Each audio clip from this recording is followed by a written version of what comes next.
Ushbu o'yinda mana shu levelgacha yetib keldim, ya'niki 46-levelgacha yetib keldim va shu levelga kelganimda biroz to'xtab qoldim. Ko'rib turganingizdek ikkita rasm bergan va bu ikkala rasmda nechta farqi bor ekanini topishimiz kerak ekan. Siz ham harakat qilib ko'ring, videoni to'xtating va men javobini aytmasimdan oldin siz ushbu rasmda nechta farq bor ekanini topishga harakat qilib ko'ring.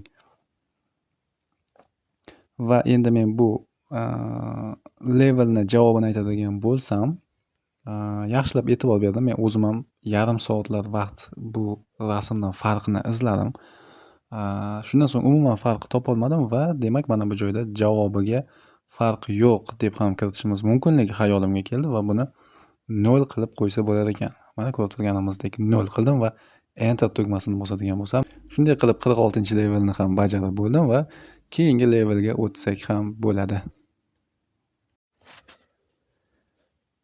49-levelni biroz tushunmayapman. Ya'niki biz raqibimizni yutishimiz kerak ekan.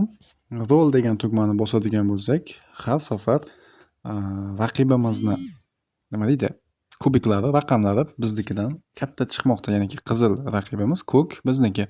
Ko'rib turganinglardek, har safar uniki balandroq chiqmoqda. Xo'p, buni biz qanaqa qilib yutishimiz mumkin?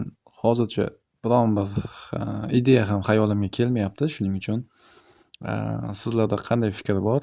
Agar biladigan bo'lsangiz, kommentariyada yozib qoldiring.